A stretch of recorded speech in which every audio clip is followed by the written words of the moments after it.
नमस्कार, वंदे मातरम प्यारे साथियों। मैं विक्रम वर्मा आपका तहे दिल से स्वागत करता हूं आज की इंपॉर्टेंट क्लास में। तो प्यारे विद्यार्थियों, अगर आप कर रहे हो L1 एग्जाम की तैयारी या फिर L2 एग्जाम रीट पात्रता एग्जाम की तैयारी, तो आज की क्लास आपके लिए महत्वपूर्ण साबित होने वाली है। और इसी क्लास के क्वेश्चनों के आधार पर आपसे क्वेश्चन पूछे जाएंगे। जी हां प्यारे विद्यार्थियों, इसी क्लास के आधार पर आपसे क्वेश्चन पूछे जाएंगे। क्यों पूछे जाएंगे? क्योंकि हम करने वाले आज की क्लास में प्रीवियस ईयर क्वेश्चन 2022 में, जी हां 2022 में किस प्रकार क्वेश्चन पूछे गए, 2022 में कितने क्वेश्चन पूछे गए, 120 क्वेश्चन पूछे गए थे। और 120 के 20 क्वेश्चन हम ऑफिशियल आंसर की के साथ करने वाले हैं। तो जुड़ जाइए प्यारे विद्यार्थियों हमारे साथ, इस क्लास को पूरा देख लीजिएगा। और इससे अलावा यानी इसके अलावा जो मैं आपको क्लासें करवा चुका हूं वो क्लासें भी देख लेना। क्योंकि प्यारे विद्यार्थियों, उन क्लासों में मैंने 2011 में किस प्रकार क्वेश्चन पूछे गए, 2012 में, 2015 में किस प्रकार क्वेश्चन आए हैं, 2017 में किस प्रकार क्वेश्चन आए थे, ऑफिशियल आंसर की के साथ आपको करवा दिए गए हैं। चाहे वो L1 का एग्जाम हो, चाहे L2 का एग्जाम हो, बेहतरीन तरीके से आपको करवा दिए। इसके अलावा वंदना जादौन मैम जी के द्वारा जो हमें 5 मॉडल पेपर दिए गए थे, वो 5 मॉडल पेपर मैंने आपको एक ही क्लास में करवा दिए हैं। और इसके अलावा और सुन लीजिए प्यारे विद्यार्थियों, इस चैनल के माध्यम से निःशुल्क आपको नेशनल एजुकेशन पॉलिसी हस्तलिखित नोट्सों के माध्यम से करवा दी है। RTE राइट टू एजुकेशन आपको कंप्लीट करवा रखी है। और आपको नेशनल करिकुलम फ्रेमवर्क यानी NCF 2005 भी एकदम कंप्लीट करवा रखी है। और बचा टॉपिक हमारा बाल कल्याणकारी योजना, ये टॉपिक भी आपको कंप्लीट करवा रखा है। तो चलिए आज की क्लास हम स्टार्ट करते हैं नई ऊर्जा, नई उमंग, नए मोटिवेशन के साथ। और आज का हमारा मोटिवेशन क्या रहने वाला है कि न पूछ कि मेरी मंजिल कहां है, अभी तो सफर का इरादा किया है। जी हां प्यारे विद्यार्थियों, अभी तो सफर का इरादा किया, अभी तो रीट पात्रता की तैयारी की है। जी हां, न पूछ कि मेरी मंजिल कहां है, अभी तो सफर का इरादा किया है। न हारूंगा हौसला चाहे कुछ भी हो जाए, ये मैंने किसी और से नहीं खुद से वादा किया है, किसी और से नहीं खुद से वादा किया है। तो देखिए यहां पर रीट 2022 L1 में पूछा गया पहला क्वेश्चन। क्या है पहला क्वेश्चन? शानदार लेवल का क्वेश्चन है कि निम्नलिखित में से कौन सा कथन असत्य है। यानी हमें नीचे 4 कथन दे रखे हैं और हमें बताना है कौन सा कथन असत्य है। इसी प्रकार L2 के भी क्वेश्चन करेंगे, डटे रहिएगा अंत तक। तो देखिए ऑप्शन नंबर ए, यह समझना जरूरी नहीं है कि प्रत्येक बच्चा अद्वितीय है। क्यों नहीं है यह समझना जरूरी? समझना जरूरी है मेरे प्यारे विद्यार्थियों। तो ये तो यहां पर गलत हो जाएगा, यानी कथन नंबर ए तो गलत दे रखा है। तो ए इसमें भी दे रखा है, ए इसमें भी दे रखा है, इसमें ए नहीं है, इसमें ए नहीं है, यानी 2 ऑप्शन हमारे कट चुके हैं। फिर देखिए, बच्चा एक एकीकृत पूर्ण के रूप में विकसित होता है। बिल्कुल सही है, बच्चा एक एकीकृत पूर्ण के रूप में विकसित होता है, बिल्कुल सही कह रखा है मैं ये। फिर देखिए क्या है, विकास के एक पहलू में किसी समस्या के दूसरों को प्रभावित करने की संभावना होती है, यह बात भी सत्य दे रखी है। तो देखिए बी और सी सत्य हो गई। तो यहां पर असत्य पूछा तो यह तो ऑप्शन आएगा नहीं, बचा हमारा ऑप्शन नंबर डी, इसका राइट आंसर हो जाएगा। तो ऑप्शन नंबर डी क्या कह रहा है, केवल ए है ना वो असत्य हमें दे रखा है, बाकी तीनों कथन क्या है, सत्य है। यानी विकास एक अनुक्रमिक प्रक्रिया है। जी श्रीमान, बिल्कुल सही है ये भी, यानी बी सी डी तो क्या है, सत्य है श्रीमान। और ऑप्शन नंबर ए क्या है, असत्य है। और हमें क्या पूछा गया है गुरुदेव, हमें पूछा गया कौन सा कथन असत्य है। तो कौन सा कथन असत्य है, केवल ए असत्य है। तो इस क्वेश्चन का राइट आंसर हमारा ऑप्शन नंबर डी हो जाएगा, जिसमें हमें दे रखा है केवल ए। क्या दे रखा है, केवल ए। तो समझ में आया क्वेश्चन। क्वेश्चन नंबर 2 पर चलिए, हमारा प्यारा सा क्वेश्चन, अच्छा सा क्वेश्चन क्या कह रहा है, क्वेश्चन कह रहा है कि तब होता या होती है, क्या होता है, होती है। तो देखते हैं क्या बात हो रही है यहां पर। जब परिपक्वता और अनुभव के कारण मनुष्य में कर्मबद्ध और प्रगतिशील परिवर्तन होते हैं। क्या वो वृद्धि है, क्या वो विकास है, क्या शारीरिक बदलाव है, या फिर वो मानसिक परिवर्तन है? तो वो है डेवलपमेंट यानी विकास। विकास तब होता है जब परिपक्वता और अनुभव के कारण मनुष्य में कर्मबद्ध और प्रगतिशील परिवर्तन होते हैं। तो इस क्वेश्चन का राइट आंसर क्या हो जाएगा मेरे प्यारे विद्यार्थियों? ऑप्शन नंबर बी हो जाएगा इस क्वेश्चन का right answer. Option number B. Question number 3 क्या है? क्वेश्चन नंबर 3 कि निम्न में से कौन सा कारक शारीरिक विकास को प्रभावित नहीं करता? यानी इसमें से कौन सा ऐसा कारक है जो शारीरिक विकास को यानी फिजिकल डेवलपमेंट को प्रभावित नहीं करता? तो देखिए, शारीरिक कमी का होना या न होना क्या यह प्रभावित करेगा? तो अगले वाले ऑप्शन एक बार देख लीजिए। सकारात्मक और नकारात्मक पुनर्वलन ये तो प्रभावित करते हैं। बच्चे के जन्म के उपरांत प्राप्त पोषण यह भी प्रभावित करता है, तो यह भी सही है। सामान्य और असामान्य प्रसव यह भी प्रभावित करता है। तो शारीरिक कमी का होना या न होना शारीरिक विकास को प्रभावित नहीं करता। क्या यह बात सही दे रखी है? क्या नहीं दे रखी? इस क्वेश्चन को दोबारा ध्यानपूर्वक पढ़िए मेरे प्यारे विद्यार्थियों, क्योंकि अच्छे से ऑप्शन को देखिए फिर हमें समझ में आएगा। देखिए, शारीरिक विकास को प्रभावित नहीं करता, शारीरिक विकास को प्रभावित नहीं करता। शारीरिक कमी का होना या न होना, देखिए किसी को शारीरिक कमी हो गई तो वो शारीरिक विकास को प्रभावित करेगा। अगर किसी को कोई भी शारीरिक कमी नहीं है, उसको कमी है ही नहीं, तो शारीरिक विकास अच्छे से होगा। यानी ये प्रभावित कर रहा है ना। कमी होगी या शारीरिक कमी होगी तो वो शारीरिक विकास कम होगा, अगर कमी नहीं होगी तो शारीरिक विकास अच्छे से होगा। यानी ये तो प्रभावित कर रहा है, यहां पर बिल्कुल सही है। तो अगला देखिए ऑप्शन हमारा क्या है? सकारात्मक एवं नकारात्मक पुनर्बलन। ये क्वेश्चन का आंसर होगा।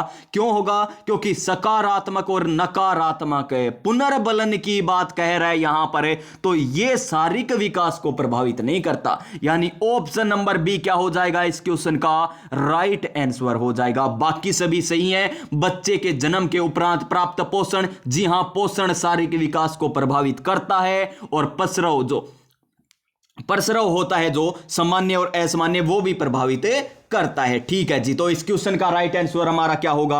ऑप्शन नंबर बी हो जाएगा। अच्छा क्वेश्चन कह दीजिए इस क्वेश्चन को, थोड़ा सा समझने वाला क्वेश्चन था। क्वेश्चन नंबर 4 देखिए क्या है? क्वेश्चन नंबर 4 कि प्रकृति एवं पोषण विवाद, कौन सा? प्रकृति एवं पोषण विवाद निम्नलिखित में से किससे संबंधित है? आनुवांशिकी एवं वातावरण से, व्यवहार एवं वातावरण से, या फिर वातावरण एवं जीव विज्ञान से, या फिर वातावरण एवं पालन पोषण से? तो इस क्वेश्चन का राइट आंसर हमारा कौन सा हो जाएगा? इस क्वेश्चन का राइट आंसर वही हो जाएगा जो हमें सरकारी नौकरी लगाएगा। कौन सा? अब की बार सरकारी नौकरी हमारी है सरकार, यानी अब की बार। अब की बोले तो ऑप्शन नंबर ए, और ऑप्शन नंबर ए क्या कहता है? अब की बार सरकारी नौकरी हमारी है सरकार। यानी प्रकृति एवं पोषण विवाद में निम्नलिखित किससे संबंधित है? तो आनुवांशिकी से और वातावरण से, यानी जेनेटिक्स एंड एनवायरनमेंट से संबंधित है। क्वेश्चन नंबर 5 क्या है? क्वेश्चन नंबर 5 प्रतिभाशाली बालक को निम्नलिखित या नहीं, प्रतिभाशाली बालक की बुद्धि लब्धि होती है। क्या पूछा है मैं? जो प्रतिभाशाली बालक होते हैं उनकी बुद्धि लब्धि कितनी होती है? आईक्यू पूछा है मैं। तो देखिए 130, 140, 55, 120। तो इस क्वेश्चन का राइट आंसर हमारा ऑप्शन नंबर बी हो जाएगा। क्या हो जाएगा? ऑप्शन नंबर बी, यहां पर 140 प्रतिभाशाली बालक की बुद्धि लब्धि। क्वेश्चन नंबर 6 क्या है? क्वेश्चन नंबर 6 स्कूलों को व्यक्तिगत विभिन्नताओं का ध्यान रखना चाहिए, क्योंकि यानी स्कूल है ना, उनको व्यक्तिगत विभिन्नताओं का ध्यान में रखना चाहिए। क्यों रखना चाहिए? चलिए देखते हैं क्यों रखना चाहिए। प्रत्येक छात्र को विशिष्ट महसूस करवाने हेतु नहीं जी, इस प्रकार तो नहीं है। छात्रों के बीच अंतर को कम करने हेतु नहीं, इसके कारण ये भी नहीं है। छात्रों एवं छात्राओं की क्षमताओं और उनके प्रदर्शन को नहीं नहीं जानने के लिए, ये तो सरासर गलत हो गया। समझने के लिए छात्र सीखने में समर्थ या असमर्थ क्यों हो रहे हैं, व्यक्तिगत विभिन्नता को ध्यान में रखना चाहिए। इस प्रकार ऑप्शन नंबर डी हो जाएगा इस क्वेश्चन का राइट आंसर। क्या हो जाएगा? Option number D. Question number next 7 number question क्या है हमारा? 16 वर्ष आयु का बच्चा बुद्धि लब्धि परीक्षण 75 अंक प्राप्त करता है। कितने? 75 अंक प्राप्त करता है तो उसकी मानसिक आयु कितनी होगी, यह हमें बताना है। क्या 8 वर्ष होगी, 14 वर्ष होगी, 15 वर्ष होगी या फिर 12 वर्ष होगी? तो साफ साफ आपको दिखाई दे रहा है सूत्र के माध्यम से ऑप्शन नंबर डी हो जाएगा इसका सही आंसर। 12 वर्ष। क्या आ जाएगा? 12 वर्ष इस क्वेश्चन का राइट आंसर आ जाएगा। क्वेश्चन नंबर 8 क्या है? क्वेश्चन नंबर 8, प्रत्येक व्यक्ति का कार्य निश्चित योग्यताओं को प्रतिबिंब होता है। ठीक है जी, कोई प्रत्येक व्यक्ति है, कोई भी व्यक्ति हो, उसका जो कार्य है वो निश्चित योग्यता के रूप में होता है। ठीक है, किसी विशेष कार्य को करने में व्यक्ति अपनी समस्त मानसिक योग्यताओं में से कुछ को प्रतिदर्श के रूप में चुनाव कर लेता है। यह सिद्धांत किसने दिया था? यानी यह सिद्धांत किसने दिया था कि व्यक्ति है ना, वो अपनी समस्त मानसिक योग्यता है ना, उनमें से कुछ का उपयोग है ना, वो विशेष कार्य करने हेतु कर लेता है, चुनाव कर लेता है। यह सिद्धांत किसका था? थॉर्नडाइक का था, गिलफोर्ड का था या थर्स्टन का था या फिर थॉमसन का था? तो इस क्वेश्चन का राइट आंसर हमारा थॉमसन हो जाएगा, ऑप्शन नंबर डी। क्या हो जाएगा? Option number D. Question number 9 क्या है? क्वेश्चन नंबर 9 हमारा, निम्न में से कौन सी व्यक्तित्व मापन की प्रक्षेपी विधि है? कौन सी विधि? प्रक्षेपी विधि हमें बतानी है। तो निर्धारण मापनी नहीं है, नहीं साक्षात्कार है, नहीं अवलोकन है, तो बचा हमारा ऑप्शन नंबर डी। तो इस क्वेश्चन का भी राइट आंसर हमारा ऑप्शन नंबर डी हो जाएगा, कथानक संप्रत्यक्षण परीक्षण। तो देखिए इसमें भी डी आया, इसमें भी ऑप्शन नंबर डी आया है, और ऊपर वाले में भी क्या आया था? ऑप्शन नंबर डी आया था। तो और ऊपर वाले में भी ऑप्शन नंबर डी आया था। यानी अगर लगातार आपको ऑप्शन मिल रहे हैं तो घबराने की जरूरत नहीं। हम सोचते हैं ना कई बार ऐसे कि लगातार हम क्वेश्चन करते हैं, पेपर में एग्जाम में करते हैं, option number B, option number B, option number B, option number B. हो सके मैं गलत भरन लाग रही हूं, आप आई बात सोचा नहीं, हो सके मैं गलत भर रहा हूं, क्योंकि लगातार तो नहीं आएंगे। और आप यहां पर देख सकते हो लगातार डी डी डी डी करके यहां पर देवसेना को आमंत्रित किया जा रहा है। तो देखिए डी ही डी ऑप्शन आ रहे हैं। अब देखिए हमारा नेक्स्ट क्वेश्चन, क्वेश्चन नंबर 10 देखते हैं क्या आंसर आता है। तो आपको घबराने की जरूरत नहीं है अगर लगातार आ जाए तो देखिए सृजनात्मकता यानी क्रिएटिविटी मुख्यतः किससे संबंधित है? किससे संबंधित है श्रीमान? तो ये भी संबंधित है अपसारी चिंतन से, यानी इसका भी राइट आंसर हमारा ऑप्शन नंबर डी आएगा। यानी उस समय जिस बालक ने एग्जाम दिया था ना, वो तो घबरा गया कि एक साथ तो ऐसे आएंगे नहीं, फिर उसने खुद ही कर दिया।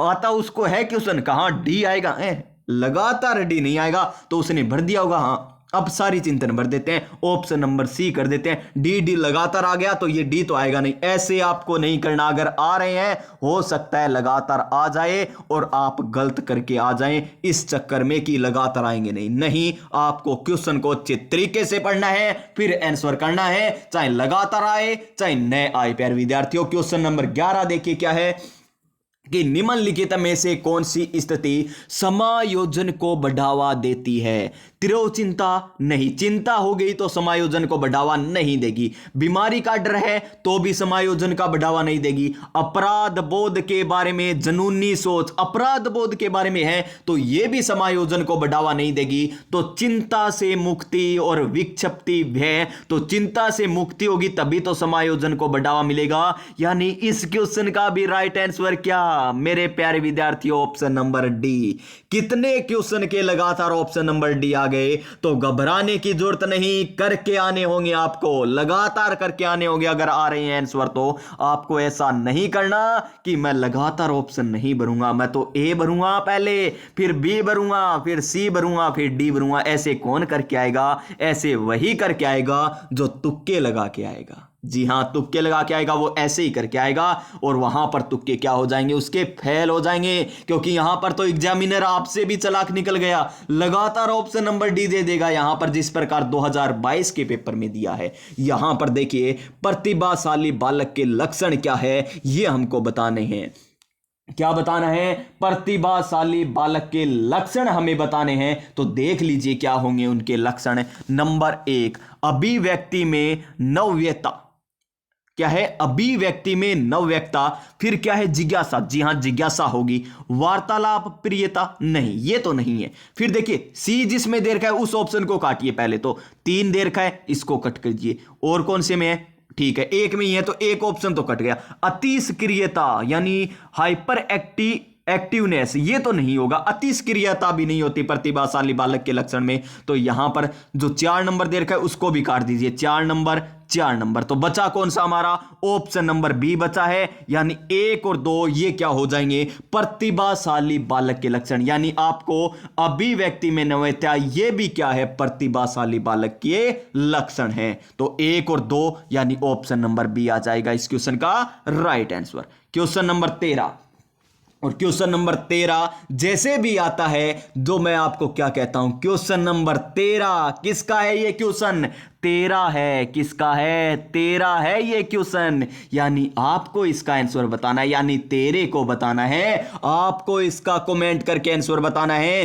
कि बुद्धि लब्धि के लिए निम्नलिखित फॉर्मूला किसने दिया था, कि बुद्धि लब्धि इज इक्वल टू मानसिक आयु बटा में कालानुक्रमिक आयु इंटू में 100। ये किसने दिया था, ये आपको बताना है मेरे प्यारे विद्यार्थियों। आंसर बताना है, क्या स्टर्न ने दिया था, टर्मन ने दिया था, बिने ने दिया था, या फिर गाल्टन ने दिया था। और इस प्रकार का क्वेश्चन हम पहले कर चुके हैं ना, आया था क्वेश्चन, मैंने कहा था इसका आंसर 12 आएगा, जिसमें ऑप्शन नंबर डी दे रखा था। वो सूत्र आपको यहां पर दे रखा है, तो सूत्र के हिसाब से आंसर निकाल लीजिए, और यहां पर किसने दिया था ये आपको बताना है, क्योंकि क्वेश्चन नंबर 13 क्या कहता है, 13 को बताना है, ठीक है ना। क्वेश्चन नंबर 14 देखिए, क्या है क्वेश्चन नंबर 14, रवि का बुद्धि परीक्षण इंगित करता है, क्या करता है कि वो औसत से लेकर औसत से अधिक बुद्धिमत्ता की श्रेणी में आता है, ठीक है। वो औसत लेंगे और औसत अधिक बुद्धि श्रेणी है ना, उसमें आता है वो बालक, कौन,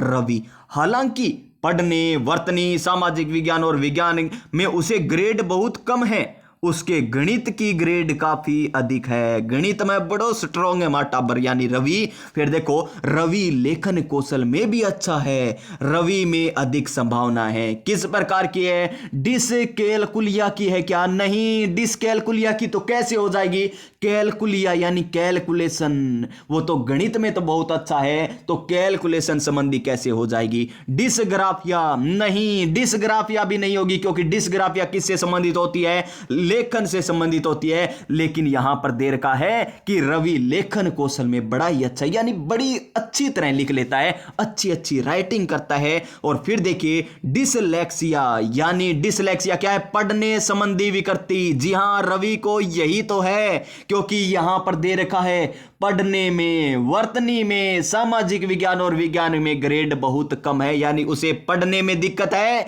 यानी उसे क्या है, डिसलेक्सिया यानी पढ़ने से संबंधित विकृति है। तो इस क्वेश्चन का right answer option number C हो जाएगा। क्या हो जाएगा, option number C. Question number 15 देखिए श्रीमान क्या कह रहा है, क्वेश्चन नंबर 15, सीखना व्यवहार में उत्तरोत्तर समाज से की एक प्रक्रिया है, यह कथन किस शिक्षाविद के द्वारा दिया गया था। यानी हमें नीचे 4 शिक्षाविद दे रखे हैं, 1 number Skinner, 2 number Woodworth, 3 number crow and crow और 4 नंबर गेट्स एवं अन्य। तो हमें इन 4 शिक्षाविद के माध्यम से बताना है कि सीखना व्यवहार में उत्तरोत्तर सामंजस्य की एक प्रक्रिया है, किसने कहा था, किसने कहा था श्रीमान, ये कहा था स्किनर ने। किसने कहा था, स्किनर ने कहा था, यानी ऑप्शन नंबर ए। और ऑप्शन नंबर ए हमें क्या कहता है, अब की बार सरकारी नौकरी हमारी है सरकार।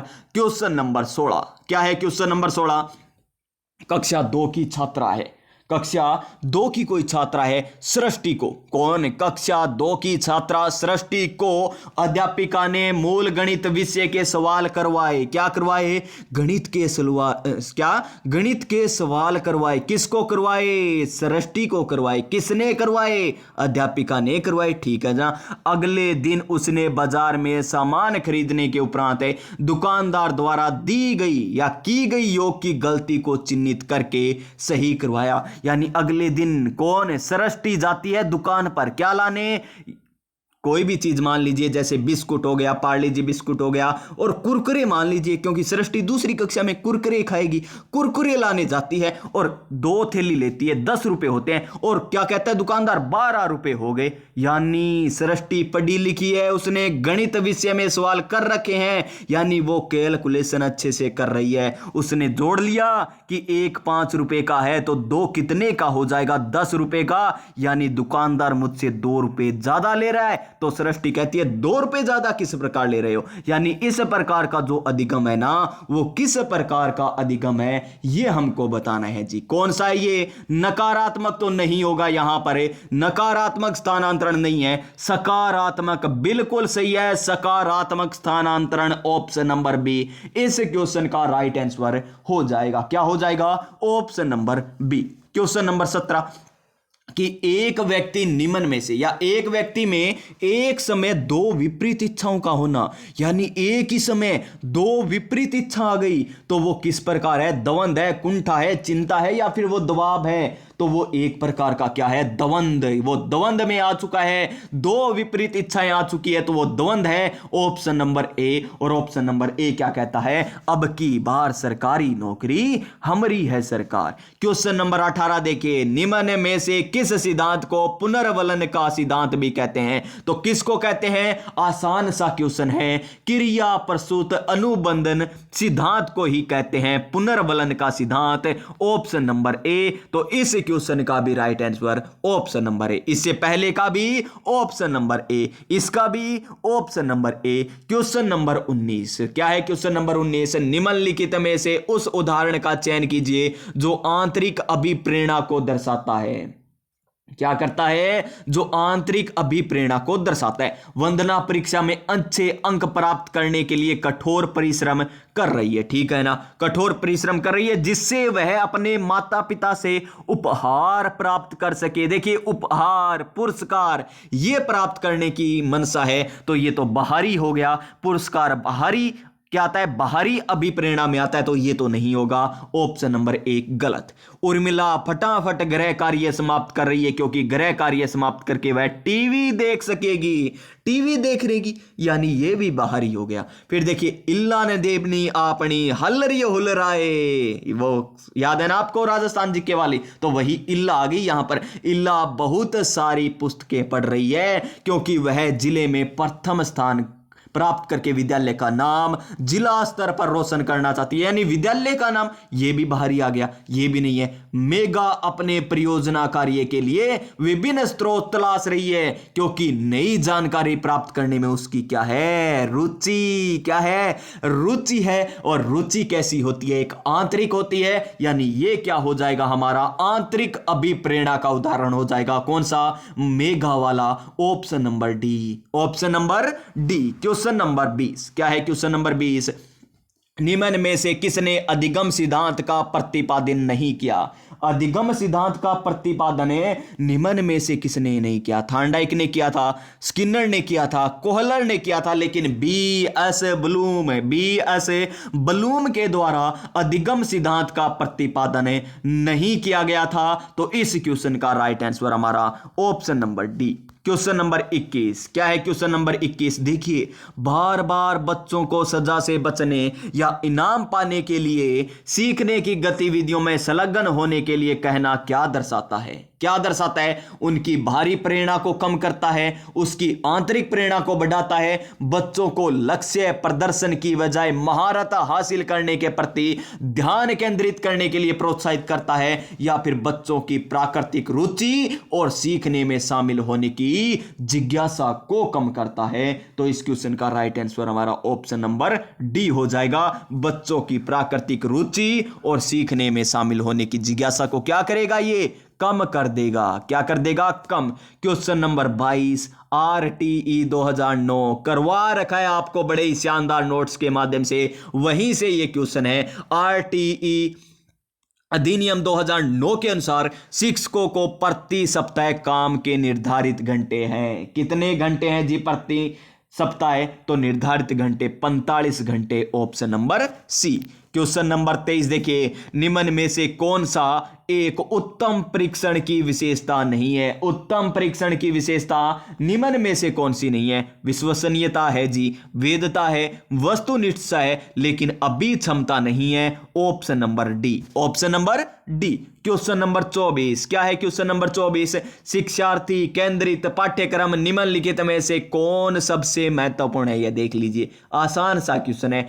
शिक्षार्थी केंद्रित कह रहा है और हमें आसान सा क्वेश्चन पूछ लिया, यानी क्वेश्चन में ही आंसर छुपा है। क्या अध्यापक होगा, क्या विषय वस्तु होगी, वातावरण होगा, या फिर बच्चा होगा? तो कौन होगा इसका? बच्चा आंसर हो जाएगा, ऑप्शन नंबर बी, प्यारा सा बच्चा। कौन प्यारा सा बच्चा श्रीमान? क्वेश्चन नंबर 25, एक चिंतनशील शिक्षक कक्ष में ऐसी परिस्थिति उत्पन्न करता है कि छात्र व्याख्यान सुन सके। क्या एक चिंतनशील क्या है? शिक्षक है, एक चिंतनशील शिक्षक है, और वो क्या करेगा? ऐसी स्थिति उत्पन्न कर देगा कि छात्र व्याख्यान सुन के नहीं। क्या कक्ष में शिक्षण व्याख्यान के नोट्स ले सके? नहीं। कक्ष में अनुशासन बनाए रखे? नहीं। छात्र और शिक्षकों में पारस्परिक अंतःक्रिया को प्रोत्साहन मिले, इस प्रकार की स्थिति उत्पन्न करता है, option number D right answer. Question number 26, क्रियात्मक अनुसंधान का अर्थ है? क्या है क्रियात्मक अनुसंधान? एक्शन रिसर्च मीन, यानी इसका हमें अर्थ बताना है। तो इसका भी राइट आंसर क्या हो जाएगा? देखते हैं। एक अनुदेंद्रिय अनुसंधान, एक अनुप्रयुक्त अनुसंधान, दोनों गलत। फिर देखिए, एक शोध जिसमें तत्काल समस्या का हल किया जा सके, एक्शन रिसर्च, बिल्कुल सही है, ऑप्शन नंबर सी। क्या आ जाएगा? ऑप्शन नंबर सी आ जाएगा इसका right answer. Question number 27, NCF 2005 यानी नेशनल करिकुलम फ्रेमवर्क 2005 में एक शिक्षक की भूमिका करवा रखी है नोट्सों के माध्यम से किस प्रकार होगी? एक सुविधादाता के रूप में होगी, option number B right answer. Question number 28 क्या है? क्वेश्चन नंबर 28 हमारा क्वेश्चन नंबर 28, मूल्यांकन का उद्देश्य क्या है? यानी मूल्यांकन का हमें क्या बताना है? उद्देश्य बताना है। तो देखिए, बच्चों को मंद शिक्षार्थी और प्रतिभाशाली बच्चों के रूप में अंकित करने के लिए नहीं, उन बच्चों की पहचान करने के लिए जिन्हें उपचारिक उपाय की आवश्यकता है नहीं, सीखने की कठिनाइयों और समस्याओं के क्षेत्रों में निदान के लिए नहीं, उस सीमा तक प्रतिपुष्टि प्रदान करना जहां तक हम उत्पादनशील जीवन के लिए शिक्षा प्रदान करने के लिए सफल रहे हैं, ऑप्शन नंबर डी। आज वाले क्वेश्चन पेपर में ऑप्शन नंबर डी से पता नहीं क्या लगाव हो चुका है, option number D, option number D, option number D ही आ रहे हैं सभी के। तो नेक्स्ट क्वेश्चन, और जिसने भी ये एग्जाम दिए ना, उसको मुझे पता है, उसको लगने लग गया होगा कि नहीं पेपर मैं गलत कर रहा हूं, क्योंकि डी डी डी भरते भरते वो खुद सोचने लग गया होगा कि लगता है मैं गलत भर रहा हूं। और इस क्वेश्चन का आंसर देखिए, एक तरफ विकास के सिद्धांत के नाम है, दूसरी तरफ सिद्धांत का वर्णन है, तो मिलाना है, हमें मिलान करना है। देखिए, सही से मिलान कीजिए, यानी एग्जामिनर साहब ने, ऊपर वाले ने हमसे क्या कहा? जोड़ियां बनाइए। उसने जोड़ियां भेज दी अलग अलग करके, और हमें कह दिया कि जोड़ियां बनाइए। तो चलिए जोड़ियां बनाते हैं, 2-3 मंत्र पढ़ते हैं। तो देखिए, नंबर 1, समीप दूराभिमुख दिशा, समीप दूराभिमुख दिशा, तो क्या आएगा? शरीर के पैर का क्रम नहीं, ये तो नहीं है। बच्चे के विभिन्न भिन्न भिन्न दर से बढ़ते नहीं।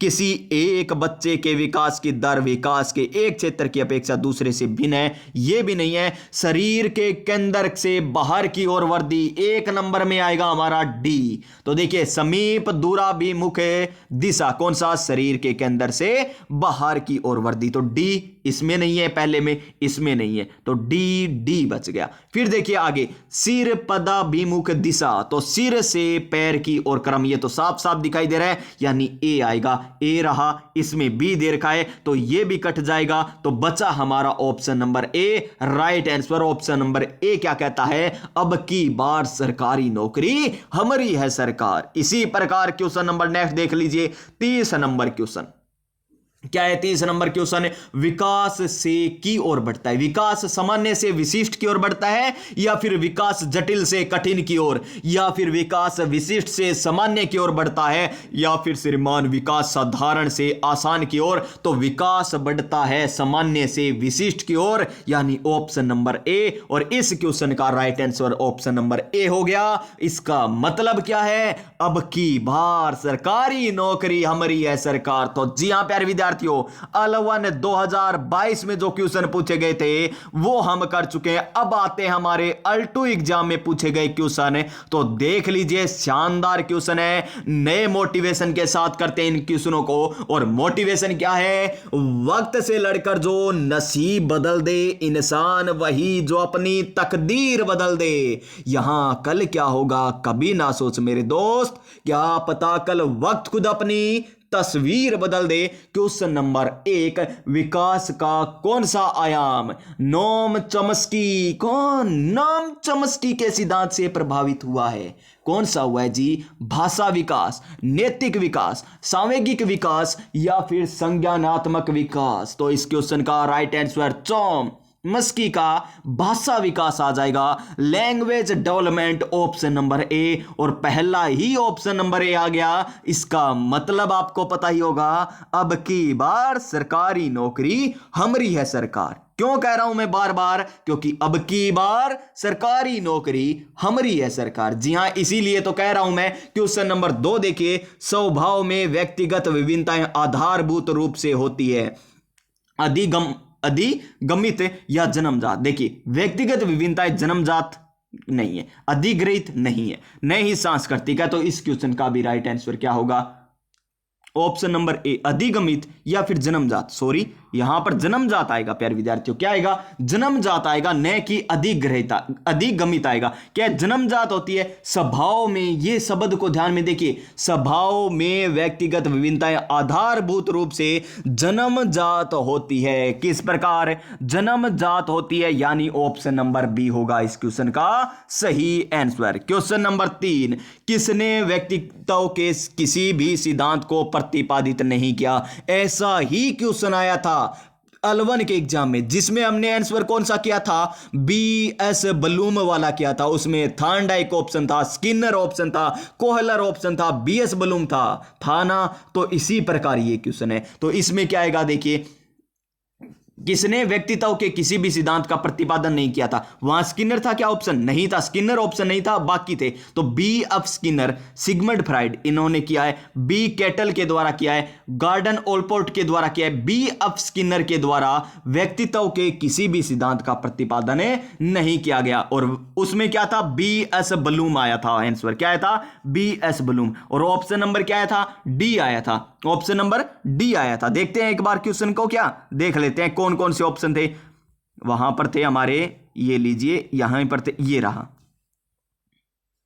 थॉर्नडाइक। यहां पर क्या अधिगम सिद्धांत है, क्या है, अधिगम सिद्धांत था। और अब क्वेश्चन क्या है, व्यक्तित्व सिद्धांत, क्या है, व्यक्तित्व सिद्धांत आया है। तो व्यक्तित्व सिद्धांत में स्किनर नहीं है, अधिगम सिद्धांत में स्किनर है। तो यहां पर आपको इस प्रकार क्वेश्चन करने हैं ताकि आपके आने वाले एग्जाम में आपको पता चल सके कि क्वेश्चन किस प्रकार पूछे जाते हैं। पता चल रहा है ना क्वेश्चन किस प्रकार आए हैं, इसी प्रकार आपके एग्जाम में आएंगे। क्वेश्चन नंबर 4 देखिए क्या है, क्वेश्चन नंबर 4, हेनरी ए मुर्रे तथा क्रिस्टियाना डी मॉर्गन द्वारा कौन सा परीक्षण निर्मित किया गया, कौन सा किया गया था श्रीमान। तो देखिए इस क्वेश्चन का राइट आंसर क्या होगा, वाक्य पूर्ति परीक्षण नहीं, 16 व्यक्तित्व आयाम नहीं, ये भी नहीं है। कथानक संप्रत्यक्षण परीक्षण, ये बिल्कुल सही है। ऑप्शन नंबर सी हो जाएगा इस क्वेश्चन का राइट आंसर। क्वेश्चन नंबर 5, एक बालक की वर्दी से कौन सा कारक संबंधित नहीं है? बालक की वर्दी में पोषण है जी,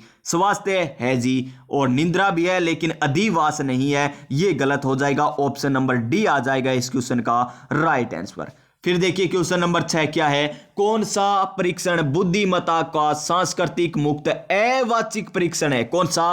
अवाचिक बताना है। बुद्धिमत्ता का संस्कृति मुक्त अवाचिक परीक्षण। तो बुद्धिमत्ता का समय परीक्षण आएगा क्या, या फिर वेसलर वयस्क बुद्धिमत्ता मापनी, या फिर भाटिया बैटरी परीक्षण आएगा, या फिर स्टैंडर्ड प्रोग्रेसिव मैट्रिसेस यहां पर आंसर आएगा। तो इस क्वेश्चन का राइट आंसर हमारा ऑप्शन नंबर डी हो जाएगा, standard progressive matrices. Option number D क्या हो जाएगा? ऑप्शन नंबर डी हो जाएगा। क्वेश्चन नंबर 7 क्या है? क्वेश्चन नंबर 7, क्वेश्चन नंबर 7 कह रहा है सबका साथ सबका विकास। तो देखिए बहुआयामी बुद्धिमत्ताओं के गार्डनर के सिद्धांत में कौन सी बुद्धिमत्ता सम्मिलित नहीं है? इसमें हमें क्या बताना है? जो मनोवैज्ञानिक है गार्डनर, उनके सिद्धांत के अनुसार बुद्धिमत्ता सम्मिलित नहीं है बहुआयामी बुद्धिमत्ताओं में। तो अंतःवैयक्तिक, क्या अंतःवैयक्तिक है? जी हां।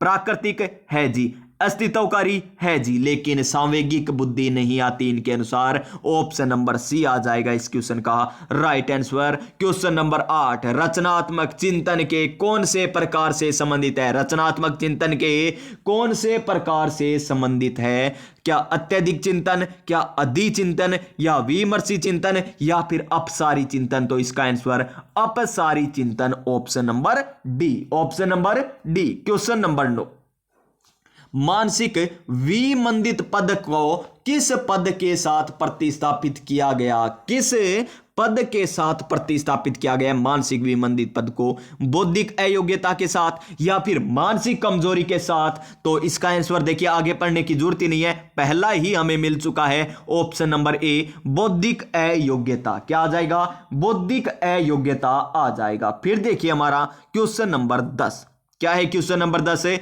व्यक्तित्व के सैद्धांतिक अवधारणा के लिए निम्न में से कौन सा सत्य नहीं है?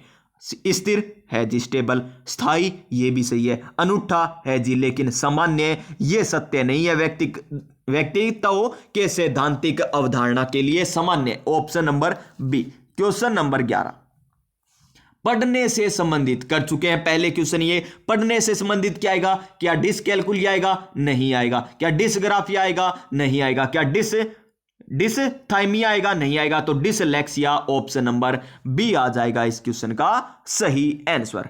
क्वेश्चन नंबर 12 क्या है? क्वेश्चन नंबर 12 हमारा क्वेश्चन नंबर 12 है कि न्यूनतम आधारभूत सुविधाओं से वंचित बालकों को निम्न रूप में वर्गीकृत किया जाता है। किस रूप में वर्गीकृत किया जाता है? अपराधी बालक, या फिर विशिष्ट बालक, या प्रतिकूल परिस्थिति ग्रस्त बालक? जी हां, बिल्कुल सही है। यहां पर प्रतिकूल परिस्थिति ग्रस्त बालक न्यूनतम आधारभूत सुविधाओं से वंचित बालकों को इस रूप में वर्गीकृत किया जाता है। Option number C. Question number 13, यानी ये क्वेश्चन फिर 13 आ चुका है। एक पहले आया था, एक फिर आ चुका है, यानी ये 13 क्वेश्चन है। यानी तुझको करना है, तुझको करना है। तो प्यारा सा कर दीजिए इस क्वेश्चन का प्यारा सा कमेंट।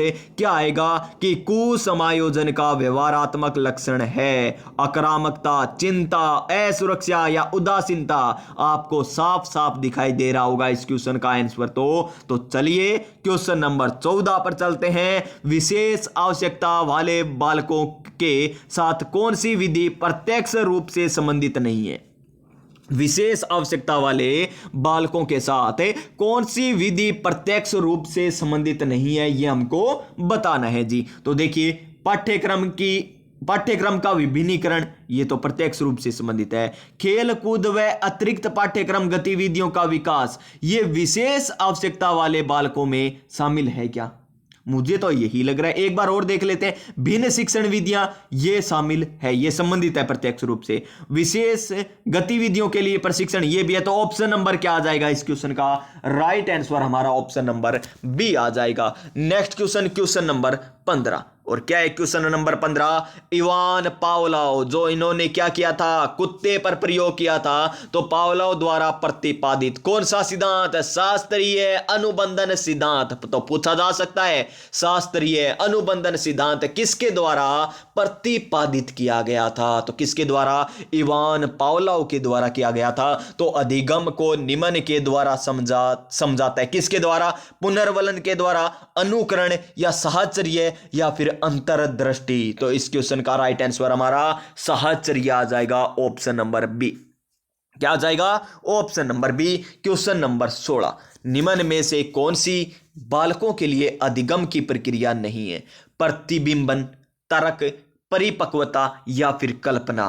तो इस क्वेश्चन का राइट आंसर आपको दिखाई दे चुका होगा, ऑप्शन नंबर सी, परिपक्वता हो जाएगा राइट आंसर। क्वेश्चन नंबर 17 क्या है, अधिगम में पुरस्कार व दंड की अवधारणा किसके द्वारा प्रस्तावित की गई थी। अधिगम में पुरस्कार और जो दंड की जो अवधारणा है वो किसके द्वारा, अधिगम, थार्नडाइक, कोहलर या कोफका या फिर बीएफ स्किनर या अल्बर्ट बांडुरा।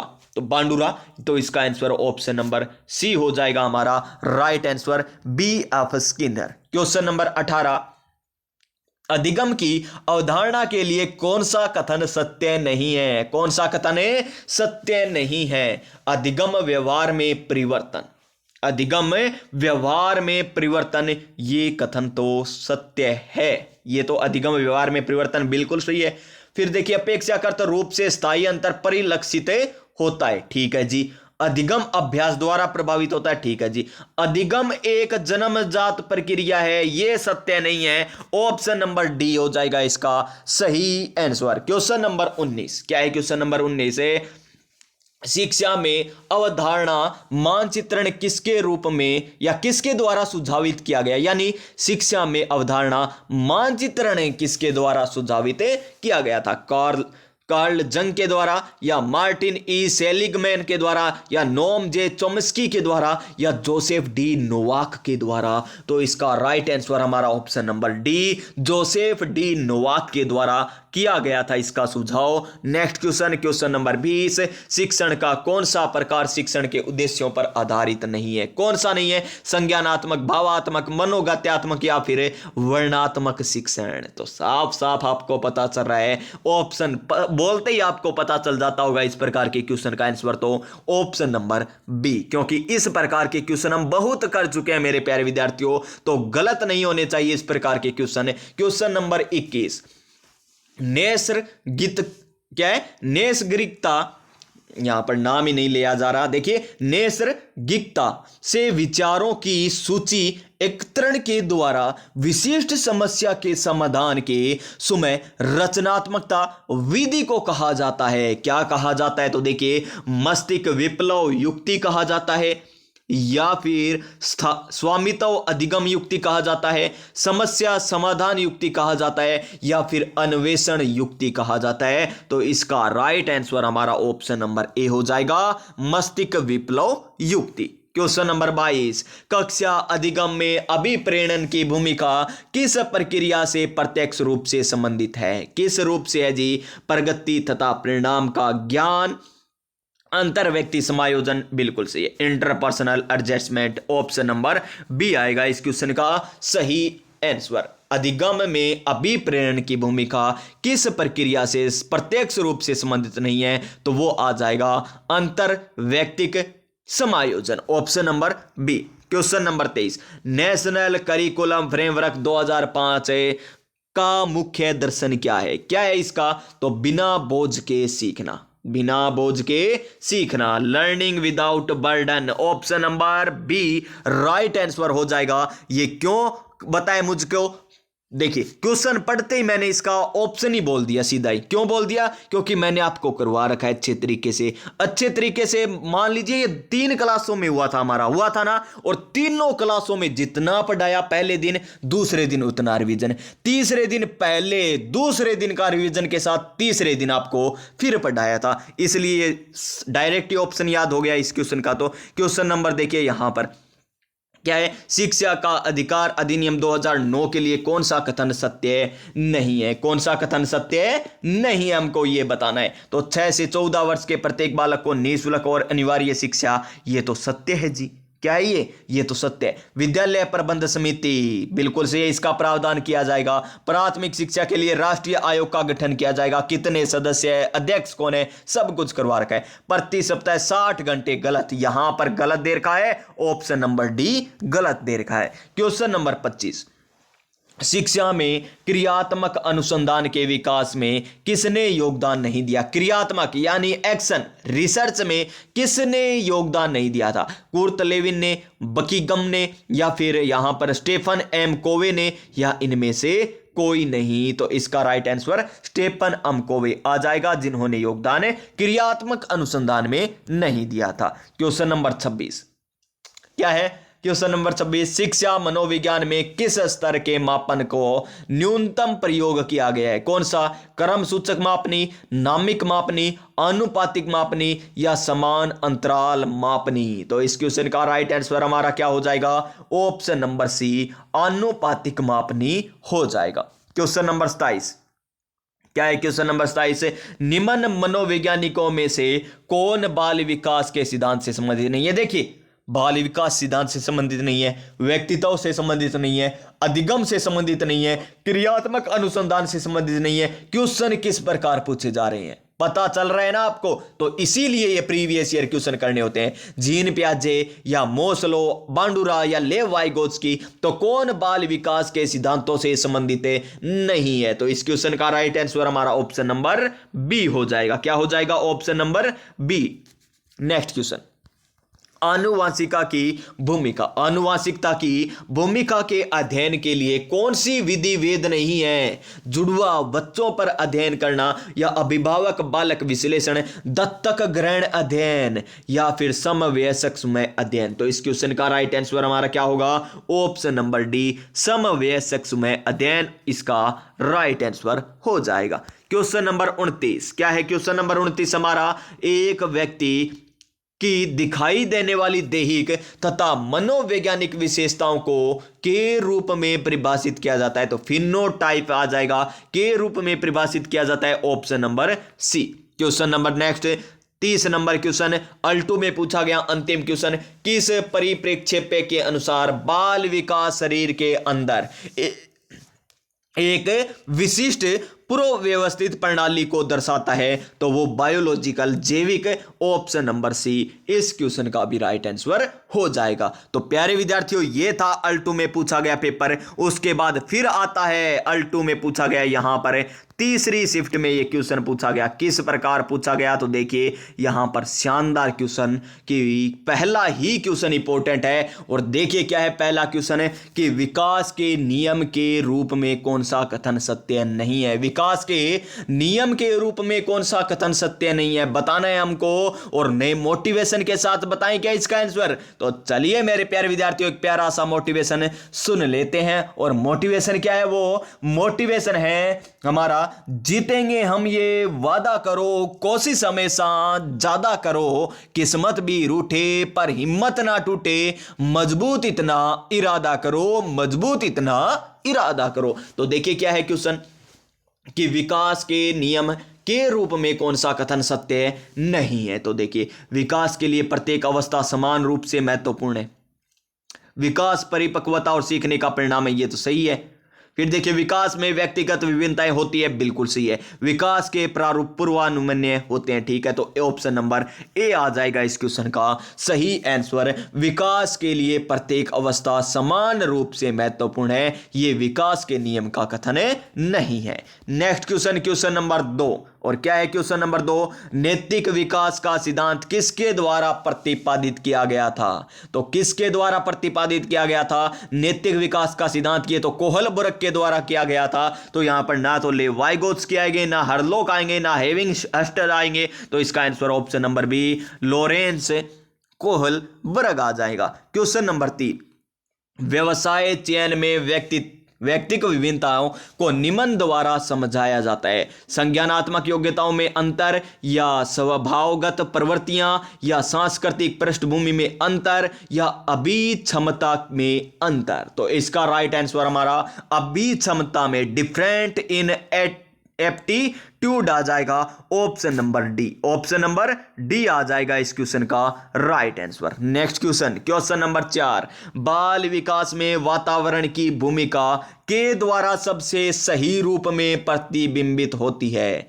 किस रूप में सही रूप से प्रतिबिंबित होती है मेरे प्यारे विद्यार्थियों? तो आदत निर्माण में। बाल विकास में वातावरण की भूमिका आदत निर्माण में सही रूप से प्रतिबिंबित होती है, option number D. Question number 5 क्या है? क्वेश्चन नंबर 5, भारतीय चिकित्सकों के अनुसार व्यक्तित्व के 3 अवयव कौन कौन से? पित्त, वात, कफ। व्यक्तित्व का ये जो वर्गीकरण है किसके द्वारा किया गया है? और ये क्वेश्चन प्रीवियस ईयर है, यानी ये प्यारे विद्यार्थियों पहले भी मैं आपको करवा चुका हूं, ये क्वेश्चन तो करवा चुका हूं ना। तो ये आ जाएगा टाइप थ्योरी, ऑप्शन नंबर 3। इसका राइट आंसर आ जाएगा ऑप्शन नंबर 3। नेक्स्ट क्वेश्चन देखिए हमारा क्या है। क्वेश्चन नंबर नेक्स्ट, कौन सा व्यक्तित्व परीक्षण निदानिक निदान के लिए वैध है? तो MMPI, ऑप्शन नंबर ए। MMPI, ऑप्शन नंबर ए। यहां पर क्वेश्चन नंबर 7 कि रोहे विश्वास की बुद्धि एक सामान्य मानसिक योग्यता है, निम्नलिखित में से किस मनोवैज्ञानिक के कार्य का परिणाम है? बिने, स्पीयरमैन, गार्डनर, या फिर स्टेनबर्ग। तो इसका राइट आंसर हमारा ऑप्शन नंबर बी, स्पीयरमैन आ जाएगा right answer. Question number next 8 number question, निम्न में से कौन सा बुद्धि का निष्पत्ति परीक्षण है? निष्पत्ति परीक्षण जालोटा है वाला है, भाटिया बैटरी वाला है, या आर्मी अल्फा वाला है, या ड्रोएमैन वाला परीक्षण है? तो कौन सा हो जाएगा यहां पर? निष्पत्ति परीक्षण। किसका? बुद्धि का। तो बुद्धि का यहां पर हो जाएगा हमारा भाटिया बैटरी वाला परीक्षण, option number B. Option number B. Question number 9, व्यक्तिगत विभिन्नताओं की प्रकृति के लिए निम्न में से कौन सी अवधारणा सत्य नहीं है? कौन सी अवधारणा सत्य नहीं है ये हमको बताना है। तो सामान्य स्वभावता है जी, विचलनशीलता है, शील गुणों का अंतर संबंध भी है, लेकिन ऑप्शन नंबर बी आएगा इसका सही आंसर। जो अवधारणा सत्य नहीं है, अधिगम समानता वाली। क्वेश्चन नंबर 10, प्रतिभाशाली बालकों की शिक्षा के लिए कौन सा उपाय प्रासंगिक नहीं है? प्रतिभाशाली बालक के लिए बताना है जी। तो देखिए, पाठ्यक्रम की समृद्धि है जी, श्रेणी उन्नति है जी, विशेष कक्षाएं है जी, लेकिन औपचारात्मक अध्यापन ये प्रतिभाशाली बालकों की शिक्षा के लिए उपाय प्रासंगिक नहीं है, option number B. Question number 11, कौन सी विकृति अधिगम अक्षमता का एक प्रकार है? तो देखिए, क्रेटिनिज्म, डिसलेक्सिया, ADHD, ऑटिज्म। तो इसका आंसर साफ साफ आपको दिखाई दे चुका होगा, ऑप्शन नंबर सी आएगा, डिसलेक्सिया। बार बार हम पढ़ चुके इसको। तो क्वेश्चन नंबर 12 क्या है? क्वेश्चन नंबर 12, कुसमायोजन का कौन सा तत्व विशेष रूप से निर्णय लेने से संबंधित है? कुसमायोजन वही क्वेश्चन है जो मैंने क्वेश्चन नंबर 13 में आपको कहा था कि क्या आएगा इसका आंसर, कमेंट कीजिए। तो इसका आंसर तनाव, चिंता, कुंठा या द्वंद्व है। तो क्या आएगा इसका आंसर? इसका आंसर द्वंद्व आ जाएगा, option number D. Question number 13, ये फिर आपका क्वेश्चन आ गया। देखिए, तीसरा क्वेश्चन है जो मैंने आपसे पूछा है। पहले L1 में जो आया था क्वेश्चन नंबर 13 यानी तुझको करना, फिर L2 में आया 13 नंबर क्वेश्चन यानी तुझको करना, फिर L2 में फिर आ गया ये 13 नंबर क्वेश्चन यानी तुझको ही करना है, और ये फिर आ गया ये क्वेश्चन यानी ये आपको करना है, यानी तीसरा क्वेश्चन है ये भी आपको करना है। JP गिलफोर्ड के अनुसार सृजनात्मक बालक की विशेषता कौन सी नहीं है? तो निम्न में से कौन सी नहीं है? लचीलापन है, चिंतन में, या चिंतन में मौलिकता वाली, या चिंतन में समानुभूति वाली, या समस्या के बहुविध उत्तर। तो इसका आंसर क्या आएगा ये आपको कमेंट करके बताना है। क्वेश्चन नंबर 14, ट्राइसोमी किस कहा जाता है? ट्राइसोमी किसे कहा जाता है? तो किसको? डाउन लक्षण को कहा जाता है ट्राइसोमी वाला। तो 21 किसको? डाउन लक्षण को, option number D. Option number D आ जाएगा इसका सही आंसर। क्वेश्चन नंबर 15, निम्न में से कौन सा थार्नडाइक के सीखने के नियमों का हिस्सा नहीं है? तत्परता, अभ्यास, साहचर्य या प्रभाव। तो कौन सा नहीं है थार्नडाइक का इनमें से? तो वो है साहचर्य का नियम, ऑप्शन नंबर बी। तत्परता का है, अभ्यास का है और प्रभाव का भी है। क्वेश्चन नंबर 16 देखिए क्या है। क्वेश्चन नंबर 16, निम्न में से कौन सा कक्षा में सीखने को प्रभावित करने वाला मनोवैज्ञानिक कारक है? मनोवैज्ञानिक कारक कौन सा है जी? क्या स्वास्थ्य, उम्र और जेंडर ये आएगा? नहीं आएगा। क्या परिपक्वता का स्तर? नहीं। अभिप्रेरणात्मक एवं संवेगात्मक अवस्था, बिल्कुल सही है, यही मनोवैज्ञानिक कारण है। Option number C. हमें क्या पूछा गया था? मनोवैज्ञानिक कारण कारक पूछा था, वो आ जाएगा हमारा मोटिवेशनल एवं emotional state. Next question, question number 17, अधिगम का अंतर्दृष्टि सिद्धांत किसके द्वारा प्रतिपादित किया गया था? कौन सा सिद्धांत है? अंतर्दृष्टि सिद्धांत। कौन सा सिद्धांत है? अंतर्दृष्टि सिद्धांत। तो ये कोहलर के द्वारा किया गया था, जो हमें दे रखा है option number A, Wolfgang Kohler, option number A. और ऑप्शन नंबर ए क्या कहता है? अब की बार सरकारी नौकरी हमारी है सरकार। क्वेश्चन नंबर 18, अधिगम के समस्या समाधान उपागम का अंतिम चरण क्या बताना है? अंतिम चरण बताना। और अंतिम चरण कौन सा होता है? निष्पादन का सत्यापन यानी वेरिफिकेशन और परफॉर्मेंस। ऑप्शन नंबर सी आएगा इसका सही आंसर। क्वेश्चन नंबर 19, समायोजन के लिए एक युक्ति के रूप में रक्षात्मक युक्तियों के प्रयोग का मौलिक रूप से किसके द्वारा प्रस्तुत किया गया था?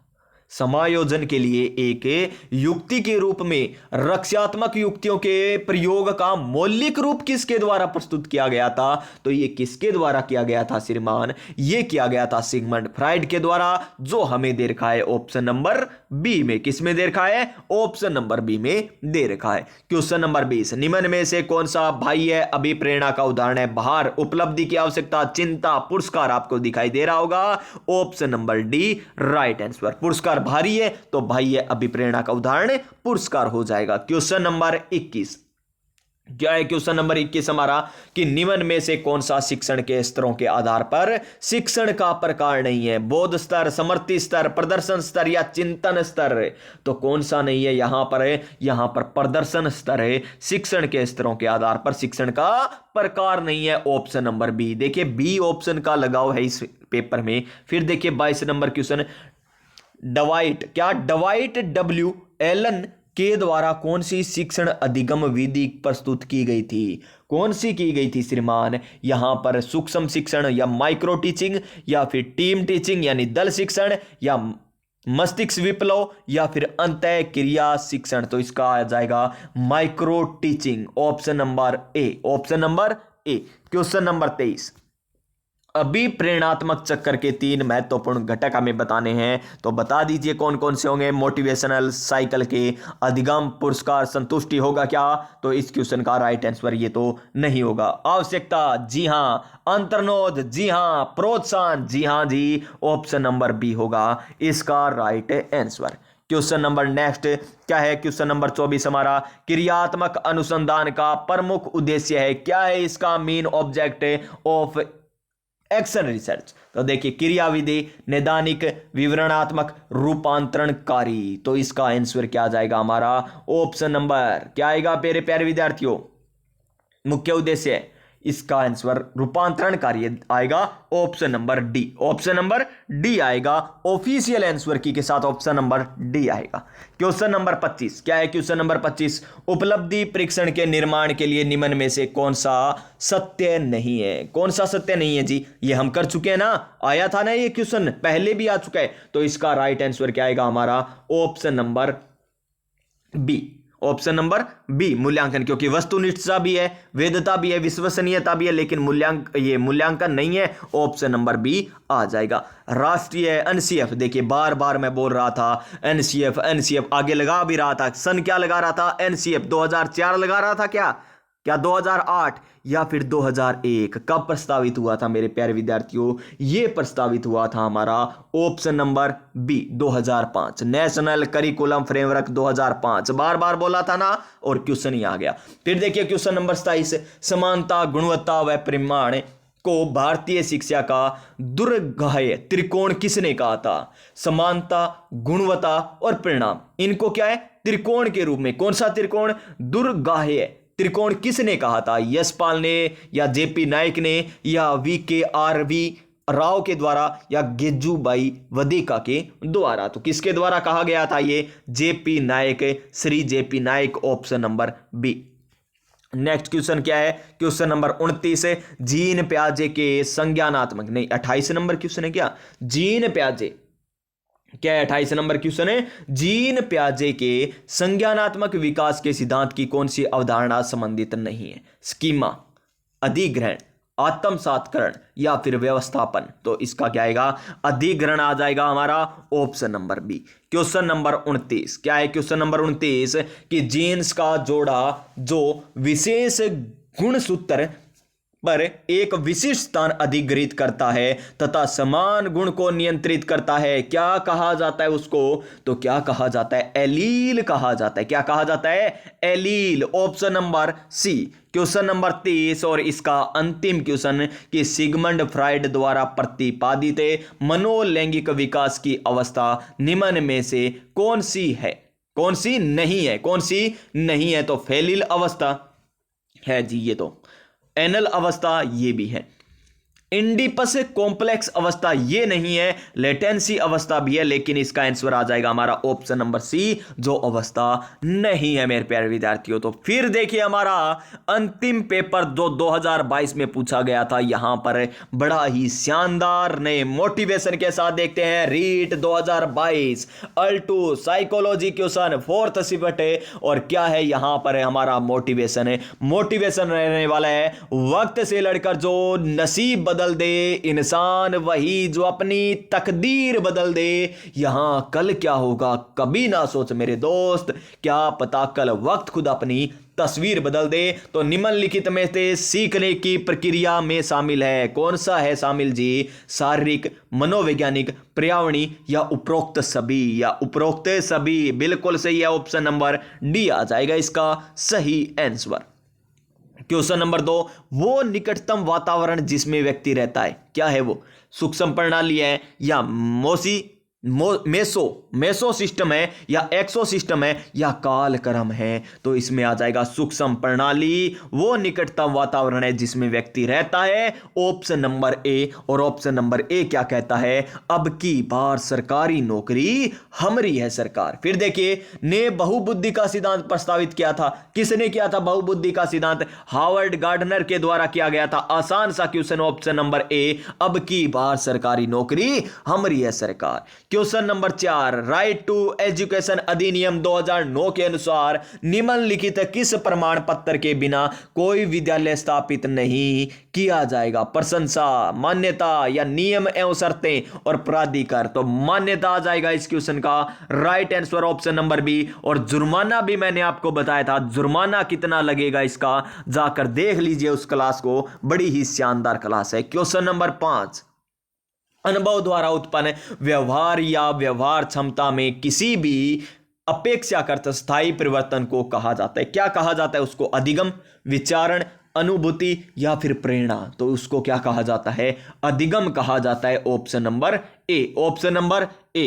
फिर देखिए क्वेश्चन नंबर 6, फिर एक और क्वेश्चन है राइट टू एजुकेशन का, यानी इस पेपर में दूसरा क्वेश्चन आ चुका है के अनुसार प्रारंभिक शिक्षा क्या है? तो प्रारंभिक शिक्षा कौन सी थी? कक्षा 1 से लेकर कक्षा 8 तक प्रारंभिक शिक्षा मैंने आपको बताई थी। तो देखिए पहली कक्षा से 8वीं कक्षा तक की शिक्षा, ऑप्शन नंबर ए ही हो जाएगा इसका सही आंसर, बाकी गलत हो जाएंगे। तो प्रारंभिक शिक्षा का अर्थ क्या है? यहां पर प्रारंभिक शिक्षा का अर्थ है कक्षा 1 से लेकर 8। और बालक का अर्थ क्या था? बालक का अर्थ था उम्र कितनी? 6 से लेकर 14 वर्ष तक की उम्र के बालक आएंगे। तो निम्नलिखित में से कौन सा संवेग दुखात्मक नहीं है? क्वेश्चन नंबर 7, दुखात्मक कौन सा नहीं है? अनुराग, घृणा, भय, क्रोध। देखिए क्रोध, घृणा, भय ये सभी दुखात्मक है, लेकिन अनुराग दुखात्मक नहीं है, ऑप्शन नंबर ए फिर आ जाएगा राइट आंसर।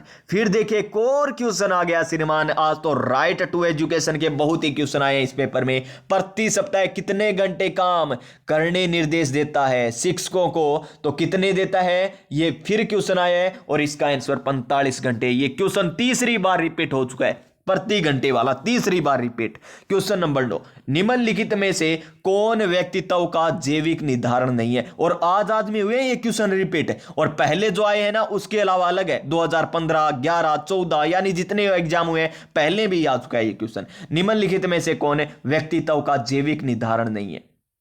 जैविक निर्धारण नहीं है। तंत्रिका तंत्र है जी, वाहिनीहीन ग्रंथियां है जी, दैविक संरचना है लेकिन स्थिति जन्य संरचना, ऑप्शन नंबर डी आ जाएगा इसका सही आंसर, जो जैविक निर्धारण नहीं है।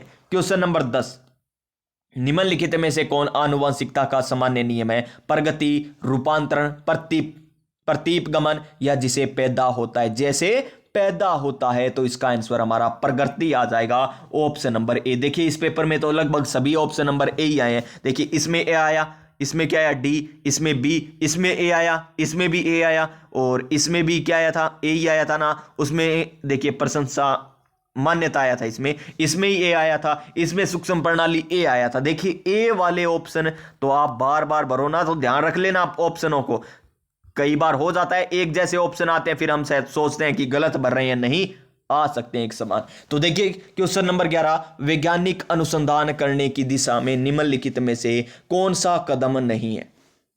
कौन सा कदम नहीं है? एक, समस्या की अवधारणा, संशोधन, शोध, निष्कर्षण, आधार सामग्री एकत्रित करना या फिर गतिशील दृष्टिकोण। तो इस क्वेश्चन का राइट आंसर हमारा गतिशील दृष्टिकोण, ऑप्शन नंबर डी आ जाएगा, option number D. Question number 12, परीक्षण की का संदर्भ दो भिन्न अवसरों पर एक ही परीक्षण पर किसी व्यक्ति द्वारा प्राप्त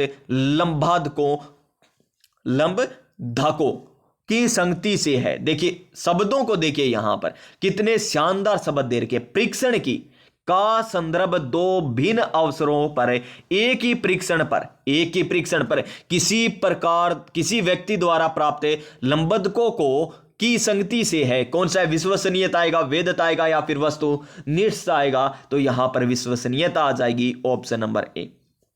right to education 2009, option number A. कोई मुश्किल है क्या ये क्वेश्चन? नहीं है। क्वेश्चन नंबर 13 में ऑप्शन नंबर ए, क्वेश्चन नंबर 12 में ऑप्शन नंबर ए। फिर चलिए नेक्स्ट क्वेश्चन पर चलते हैं। शिक्षकों को मानसिक रूप से, अच्छा ये क्वेश्चन आपसे पूछना था क्या?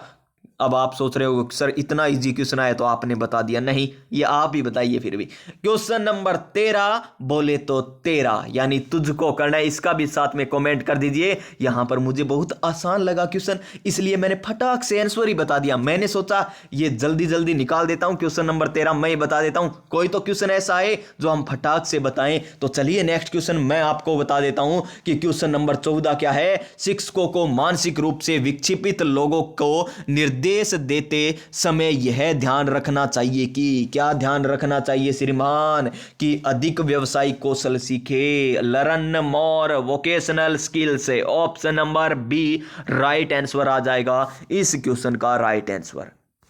क्वेश्चन नंबर 15, पारितोषिक एवं दंड के माध्यम से सीखना क्या है? एक प्रकार का प्रेक्षणात्मक अधिगम है, सामाजिक अधिगम है, क्रिया प्रसूत अनुबंधन है या फिर शास्त्रीय अनुबंधन है? तो ये क्या है हमारा? ऑप्शन नंबर सी आ जाएगा, क्रिया प्रसूत अनुबंधन है, पारितोष और दंड के माध्यम से सीखना।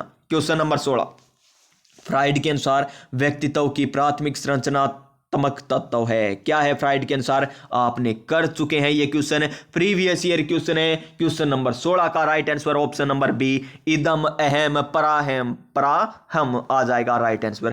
क्वेश्चन नंबर 17, स्थिर अवस्था बनाए रखने के लिए शरीर की प्रवृत्ति को कहा जाता है, क्या कहा जाता है? समस्थिति, संतुलन, बढ़ावा देना या फिर प्रेरणा? तो क्या कहा जाता है? ये समस्थिति आ जाएगा राइट आंसर ऑप्शन नंबर ए, ऑप्शन नंबर ए।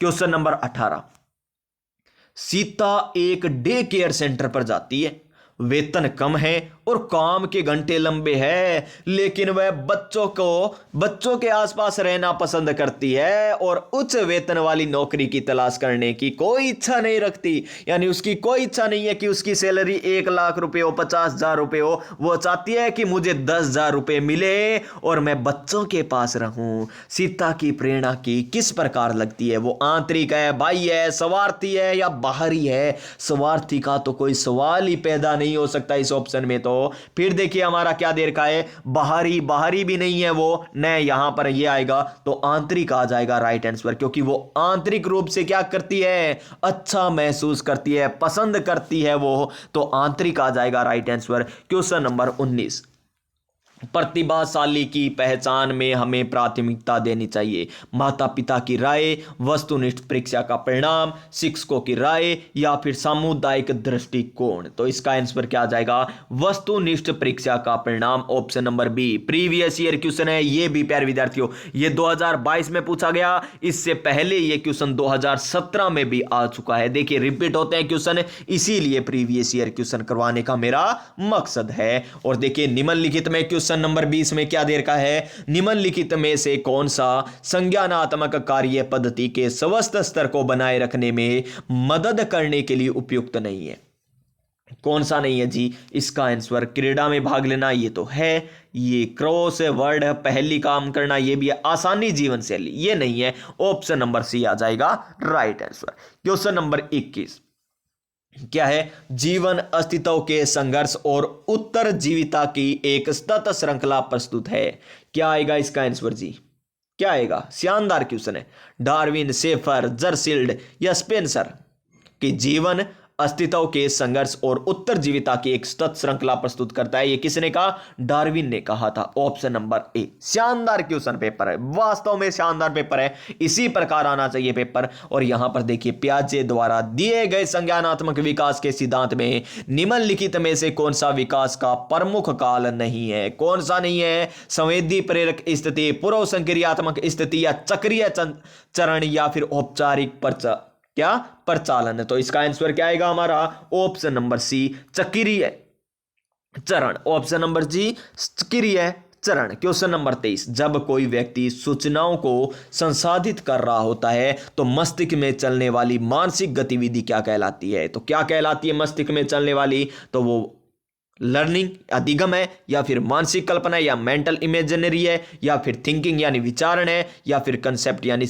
संकल्पना है। तो इसका आंसर हमारा ऑप्शन नंबर सी थिंकिंग आ जाएगा। क्वेश्चन नंबर 24, ये देखिए क्वेश्चन नंबर 24, बुद्धि लब्धि निकालने का सूत्र पहले भी हम कर चुके हैं, ये फिर क्वेश्चन आया है और इसका राइट आंसर क्या हो जाएगा हमारा, ऑप्शन नंबर ए हो जाएगा। नेक्स्ट क्वेश्चन, आत्मसात्करण है, ये क्या है आत्मसात्करण, आत्मसात्करण क्या है, ऑप्शन नंबर ए को पढ़िए। आत्मसात्करण के लिए वर्तमान स्कीमा का प्रयोग बाह्य जगत के विश्लेषण के लिए बिल्कुल सही है, ऑप्शन नंबर ए। क्वेश्चन नंबर 26, शिक्षा के 3 प्रमुख आधार कौन कौन से हैं जी, शिक्षक, छात्र, पाठ्यक्रम। देखिए कहीं पर और देखिए यहां पर शिक्षा के 3 प्रमुख आधार हैं, कौन से हैं, देखिए किसी में छात्र है क्या, इसमें नहीं है, इसमें छात्र नहीं है, इसमें नहीं है, तो बचा ऑप्शन नंबर ए, क्योंकि छात्र तो शिक्षा के लिए प्रमुख है, तो उसमें से 3 प्रमुख आधार बताने थे, तो ऑप्शन नंबर ए हो गया।